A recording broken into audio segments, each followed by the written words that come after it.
da hat jemand gefragt, wenn verschiedene Mitglieder von der Erde gehen und sie dann als Seelen aufeinandertreffen, also ob sie dann in einer ähnlichen Rolle aufeinandertreffen wie das, was sie auf der Erde verkörpert haben. Also zum Beispiel, ob Mutter und Sohn sich dann in der feinstofflichen Welt auch wieder als Mutter und Sohn treffen. Also kommt jetzt drauf an, wie die Frage gemeint ist. Also die Seelen, die wissen dann schon noch, dass sie auf der Erde im letzten Leben Mutter und Sohn gewesen waren. Aber in der geistigen Welt gibt es ja nicht Familie in dem Sinn, wie wir das hier auf der Erde haben. Also die Seele, die die Mutter war, die denkt dann nicht,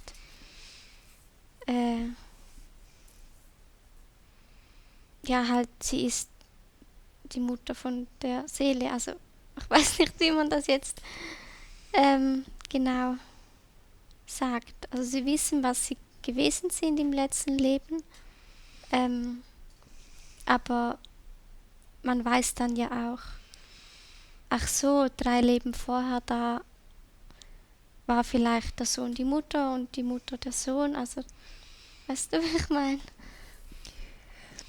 Ja, aber man sagt ja zum Beispiel auch, wenn jemand stirbt, dann wird er zum Beispiel, wenn jetzt der Sohn stirbt und die Mutter ist schon tot, dass vielleicht die Mutter ihn dann abholt. Dann also das sagt man ja so, dass oft Familienmitglieder oder sehr nahe Personen einen dann abholen. Also dann ist die Konstellation dann ja noch gleich, oder?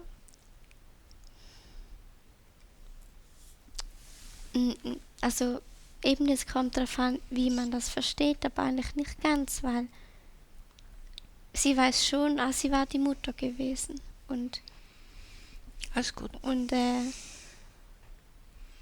der andere, das war der Sohn gewesen, aber es ist wie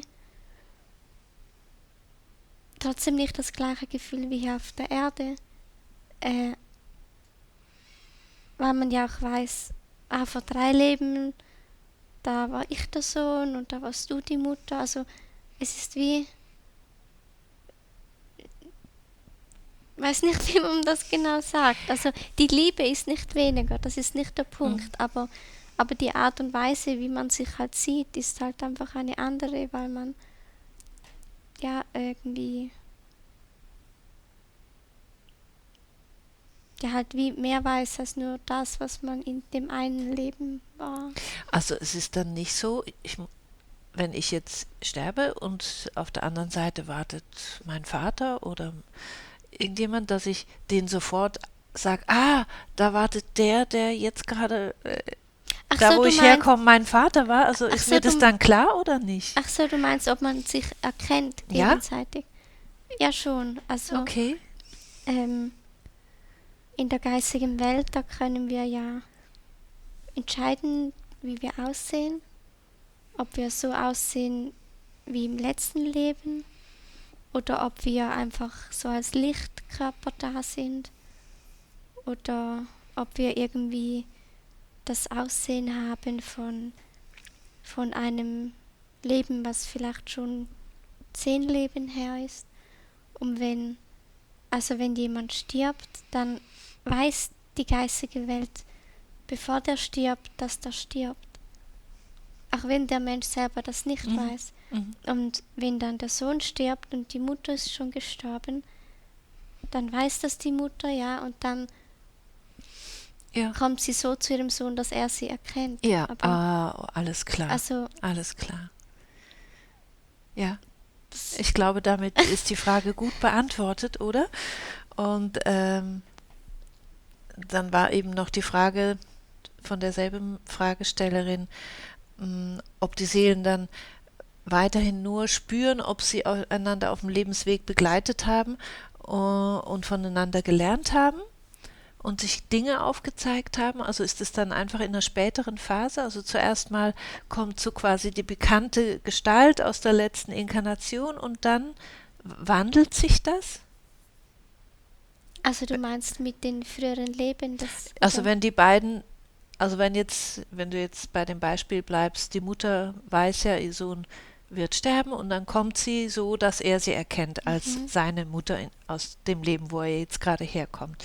Und mhm, dann, wenn man dann gemeinsam, also die beiden, die wandeln dann in den feinstofflichen mhm. Gefilden und dann wandelt sich das, also wird es dann wieder mehr so die neutrale Seelenbeziehung, wo man sagt, wow, und ich habe das von dir gelernt und du hast mir das gezeigt, oder wie kann man sich das vorstellen?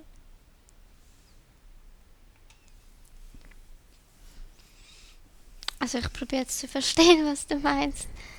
Ähm, also wenn wir in die geistige Welt kommen, dann geht ja wie dieser Schleier wieder weg. Und wenn jetzt der Sohn in die geistige Welt kommt, ähm, dann geht ja wie auch dieser Schleier mehr weg. Und dann erinnert er sich an frühere Leben wieder und warum er in dieses Leben kam. Und dann weiß er auch ähm, seine Beziehung zu seiner Mutter und auch auf seelischer Ebene. Ähm, und also dann kommen einfach die Erinnerungen wieder zurück. Und es ist, also ich weiß nicht, was du mit neutral meinst. Also ich meine weniger auf die Rolle, wo man gerade, aus der man gerade ausgestiegen Mhm. ist, vom vergangenen Leben, sondern dann wird man mehr wieder zur Seele mit seinen Seelenthemen, als Mhm. Mhm. jetzt Ja, diese bestimmte Rolle. ja. Okay. Ich möchte bei der Gelegenheit kurz nochmal, also ihr hier in der Gruppe wisst das ja sowieso, aber ich erwähne das auch, weil wir vielleicht einen Ausschnitt aus diesem Gespräch auch auf YouTube stellen und ich möchte wirklich euch mitteilen, dass wir jetzt im nächsten Monat einige sehr schöne Veranstaltungen haben werden. Und zwar die erste wird am Sonntag, den 8. September in Friedrichshafen sein. Ein ganztägiges Seminar mit Christina. Und dazu passt auch das vorherige Thema, was wir hier hatten mit Jesus. Denn da werden wir einen speziellen Gast haben. Euch heute in der Gruppe kann ich schon mal sagen, es kommt Tyne Tauber. Und ja, was hat der mit Jesus zu tun? Tyne Tauber ist der Autor von Time Bender. Viele von euch haben dieses Buch gelesen. Es wird jetzt Band 2 kommen und Tyne Tauber wird in Friedrichshafen anwesend sein und viel mehr sage ich noch nicht. Und wir werden da eine Gesprächsrunde haben und die wird sehr, sehr spannend, weil in diesem Band 2 da sind sehr viele sehr brisante Themen drin, die uns auffordern, wirklich unseren geistigen Horizont oder unser Bewusstsein zu öffnen und vielleicht so weit zu öffnen, dass wir irgendwann dastehen und sagen, ich weiß nicht, alles, was ich bisher geglaubt habe, ich halte es für möglich, dass alles nicht stimmt, aber restlos alles. Und das sind auch spannende Prozesse für uns. Auf jeden Fall, das wird in Friedrichshafen auch nochmal Thema werden. Dann haben wir noch eine Veranstaltung am 6. Oktober im Planet One. Das wird der letzte Love Stream, der 26. sein aus dem Planet One. Denn leider muss der Inhaber, uns ans Herz gewachsene Thomas Boll, das Planet One verlassen auf Dezember und wir möchten nochmal richtig mit euch feiern. Am Sonntag, den 6. Oktober, kommt vorbei. Es wird ein 3-stündiger Lovestream mit anschließendem gemeinsamen Abendessen und ja, ich kann es euch nur ans Herz legen, auch als Dank dem Thomas gegenüber, der in all den Jahren so viel für uns gemacht hat. Er hat die ganze Technik gemacht. Er hat uns jetzt jahrelang begleitet und wir möchten ihm ein gebührendes Auf Wiedersehen sagen, zusammen mit euch. Und an der Stelle noch ganz kurz, Thomas sucht eine neue Bleibe. Er möchte wieder so etwas Ähnliches, wie er jetzt hatte im Planet One, etwas, wo er Streaming machen kann, einen kleinen Café oder Gastrobetrieb, was auch immer. Wenn irgendjemand was weiß, dann einen tollen Ort mit einer schönen Atmosphäre. Ich würde unserem Thomas das so gönnen. Dann meldet euch bitte unter kontakt@christinavondreien.ch. Und zu guter Letzt sind wir an Allerheiligen am 1. November am Freitag in Wien. Also für alle, die schon immer uns mal geschrieben haben, wann kommt denn Christina mal wieder nach Österreich? Hier kommt die gute Botschaft, am 1. November wird sie